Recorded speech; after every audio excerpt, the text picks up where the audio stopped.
باللہ من الشیطان الرجیم بسم اللہ الرحمن الرحیم۔ حدیث نمبر 161۔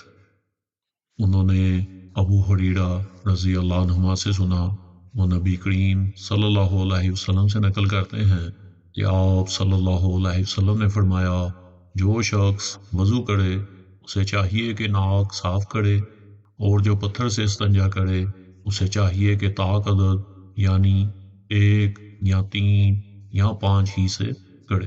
حدیث نمبر 162۔ وہ ابو ہریرہ رضی اللہ عنہ سے نقل کرتے ہیں، رسول اللہ صلی اللہ علیہ وسلم نے فرمایا کہ جب تم میں سے کوئی وضو کرے تو اسے چاہیے کہ اپنی ناک میں پانی دے، پھر اسے صاف کرے، اور جو شخص پتھروں سے استنجا کرے اسے چاہیے کہ بے جوڑ عدد یعنی 1 یا 3 سے استنجا کرے، اور جب تم میں سے کوئی سو کر اٹھے تو وضو کے پانی میں ہاتھ ڈالنے سے پہلے اسے دھو لے، کیونکہ تم میں سے کوئی نہیں جانتا کہ رات کو اس کا ہاتھ کہاں رہا ہے۔ حدیث نمبر 163۔ وہ عبداللہ بن عمرو رضی اللہ عنہ سے روایت کرتے ہیں، کہتے ہیں کہ ایک مرتبہ رسول اللہ صلی اللہ علیہ وسلم ایک سفر میں ہم سے پیچھے رہ گئے، پھر تھوڑی دیر بعد آپ صلی اللہ علیہ وسلم نے ہم کو پا لیا اور عصر کا وقت آ پہنچا تھا۔ ہم وضو کرنے لگے اور اچھی طرح پاؤں دھونے کی بجائے جلدی میں ہم پاؤں پر مسح کرنے لگے۔ آپ صلی اللہ علیہ وسلم نے فرمایا، ایڑیوں کے لیے آگ کا عذاب ہے، 2 مرتبہ یا 3 مرتبہ فرمایا۔ حدیث نمبر 164۔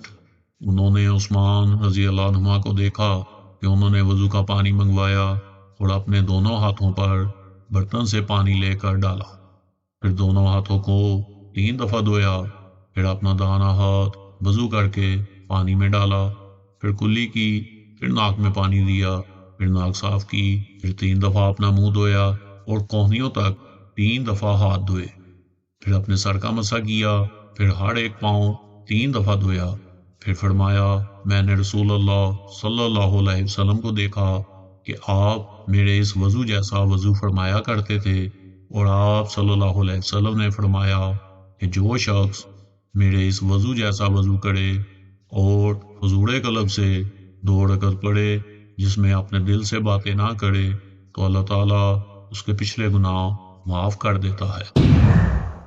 حدیث نمبر 165۔ وہ کہتے ہیں کہ میں نے ابو ہریرہ رضی اللہ عنہ سے سنا، وہ ہمارے پاس سے گزرے اور لوگ لوٹے سے وضو کر رہے تھے۔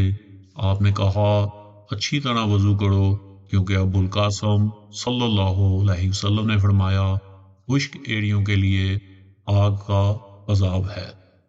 دوستو، آپ نے آج کی احادیث سماعت فرمائی، امید ہے آپ اس سے مستفید ہوئے ہوں گے، اور اگر آپ چاہتے ہیں کہ یہ سلسلہ اسی طرح چلتا رہے، ہمارے چینل کو لائک اور سبسکرائب لازمی کیجیے گا، اور بیل آئیکن کے بٹن کو بھی دبا دیں تاکہ آئندہ آنے والی ویڈیوز آپ تک بر وقت پہنچ سکیں۔